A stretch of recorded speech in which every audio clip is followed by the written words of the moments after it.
Eddie, I'm with you to the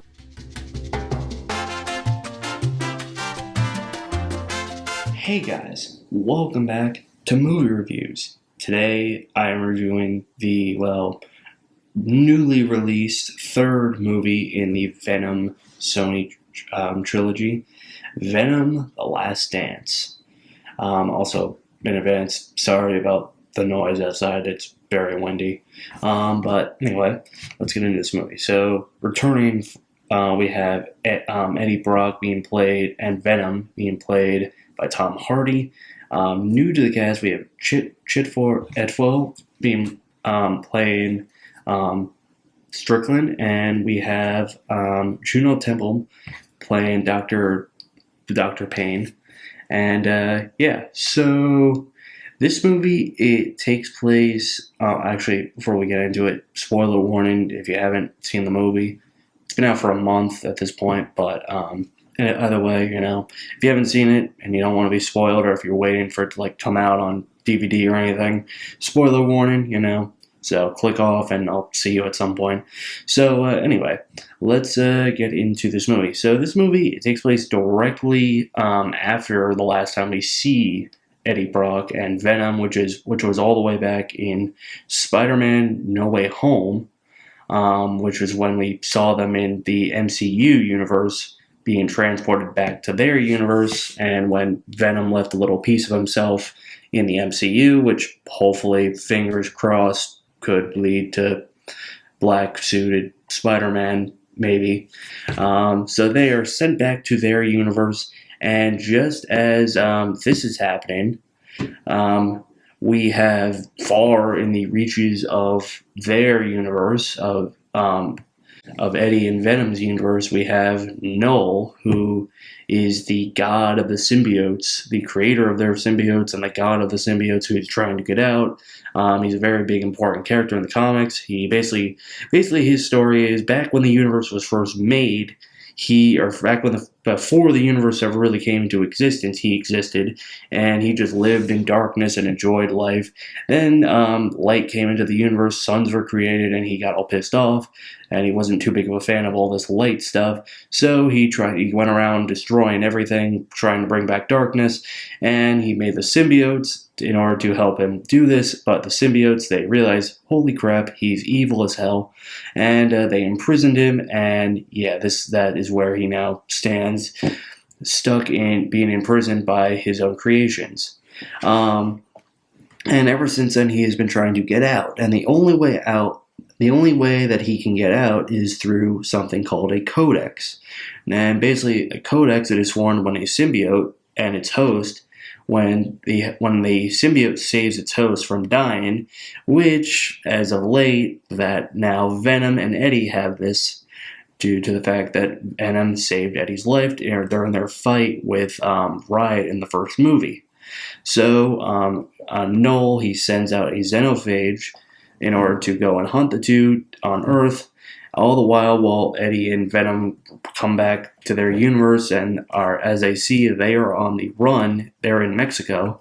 They're on the run due to the fact that Eddie is blamed for the death of Police Chief Patrick Mulligan in the second movie during the fight with Carnage. So they attempt to try to go to New York, where Eddie knows a reporter who can he can hopefully try to clear his name. They hitch they hitch a ride on an airplane to get to New York. Meanwhile, while this is happening, it's revealed that Patrick Mulligan, he's actually alive.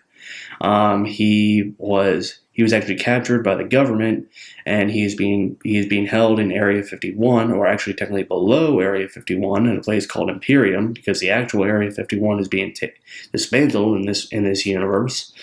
And the symbiote and the reason why he didn't die is because he actually got a piece of carnage inside of him, which formed a new symbiote, which in the comics it is Toxin, who is one of the most powerful symbiotes ever made. But in this movie, Toxin decided to leave him for dead. Why, we don't know. And when the government brought him to Imperium, they put another symbiote in him, which is what's keeping him alive. And as this is happening, the scientists who Juno Temple is character and Chidwell Forrest's character, they learn from this symbiote of Null and the Codex and everything and just what's going on. The symbiotes didn't come here by accident. They were running. From what?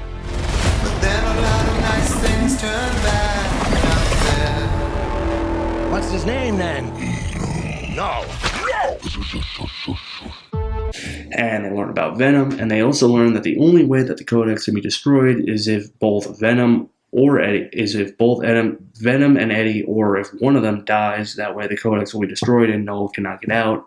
And it's also revealed that there are a ton of symbiotes there in Imperium that have fallen to Earth and that have tried to find safe haven from Null, even though they know that if Null gets out, the whole universe will end virtually. So as Eddie and Venom are making their way on their plane ride, they are attacked by the Xenophage, and Venom realizes what this is.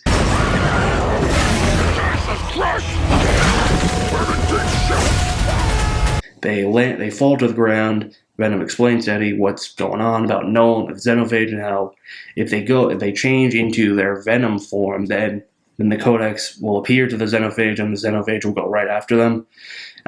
So they slowly just go through the woods. Venom, he also possesses a horse, and they try to make their way through.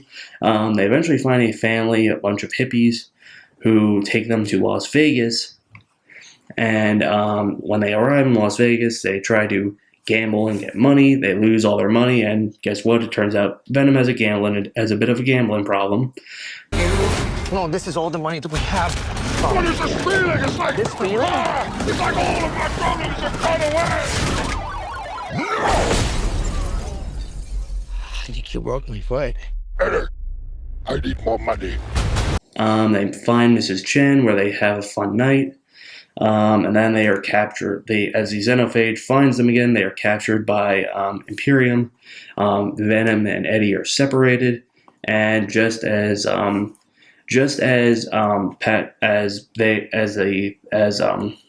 trying to kill Eddie, one of the scientists, feeling bad for both of them, actually takes Venom and gives him back to Eddie, where they become Venom. And just as this happens, the Xenophage arrives and crashes through Area 51 and begins tearing everything up and killing people. Venom tells everyone to release all the symbiotes, and then all the symbiotes, they go into host, and they try to defeat the Xenophage so Venom and Eddie can try to escape and get the Codex out. And seeing all this is happening, Null, he sends even more Xenophages down to Earth to try to get the Codex. Many of the symbiotes die and are eaten along with their hosts.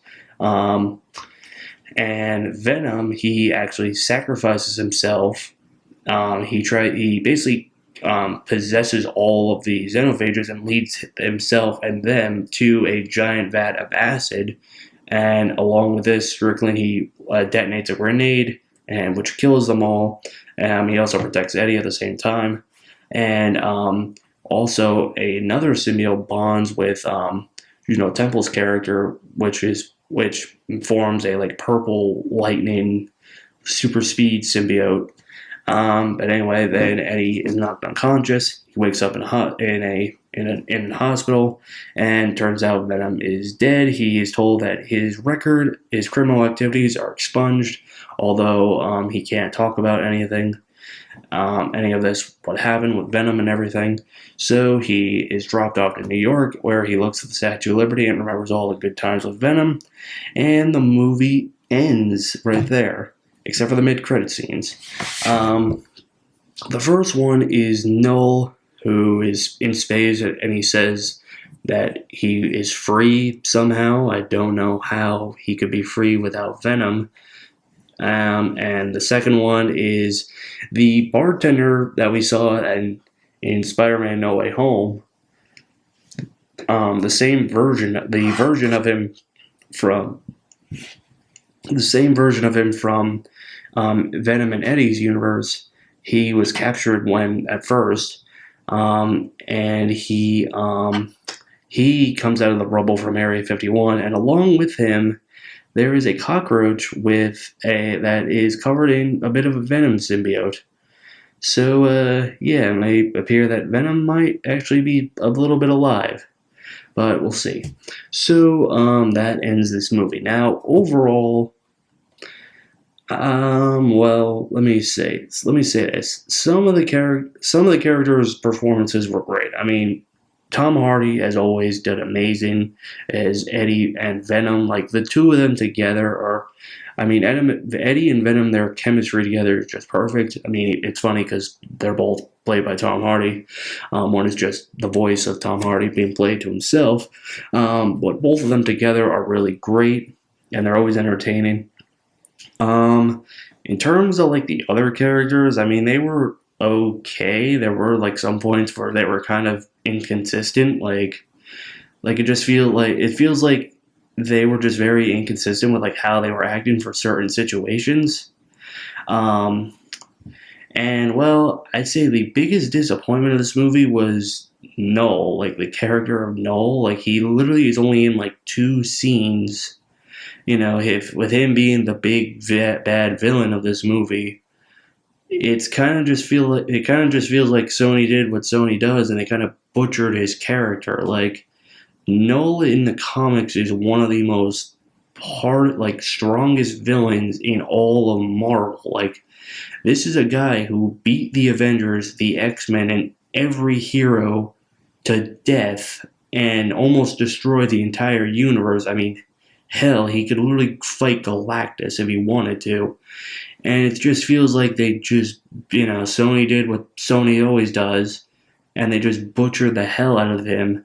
They just turned him into this guy who's in a throne surrounded by creatures trying to get a shiny thing. It's just like, it just feels like Noel should have been a villain for like multiple movies, or like there should be a build to him, not like it just feels like he should not have been the villain of this movie. Like it just feels like the villain of this movie should have been like the U.S. government going after Eddie and Venom. That's what it should have been, not or even Toxin like being in this movie. That I feel like should have been, instead of just having Toxin disappear to who knows where looking for another host. Like, I just feel like they should have just had him be around as a villain, even though in the comics he's kind of not really a villain. But yeah, I don't know. I just feel like the whole character of Noel, they really butchered him, which I guess should have been expected because it's Sony. But yeah, this is the end of the Venom trilogy. Overall, this trilogy it's pretty good. I mean, it's definitely probably one of the few things Sony has done good with the whole something related to Spider-Man universe. So overall, this movie in particular, I'm going to give this a solid B-. It's a decent movie. It still is in theaters to a degree, but I'm sure soon it will be out on DVD or streaming. So if you like, check it out if you get a chance to. So let's get into the next movie that we will be reviewing. It is a Christmas movie, and it stars The Rock and Chris Evans. Here's the trailer. We are 24 hours to Christmas. We need to find him. Let's save Christmas. Say it. I'm not gonna say that. Things are about to get real.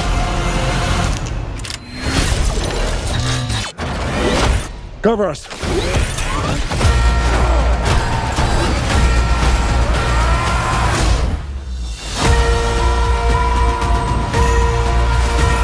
So yeah, next movie is Red One. It is a Christmas movie starring The Rock, Chris Evans, and J.K. Simmons. So let's see how this goes. So yeah, I'm gonna end this video off right here. If you like this video, like, share, and subscribe. And tell me what you guys thought of Venom the Last Dance. Did you like it? Did you not like it? Did you even see it? And yeah, I'll see y'all next time. It's over.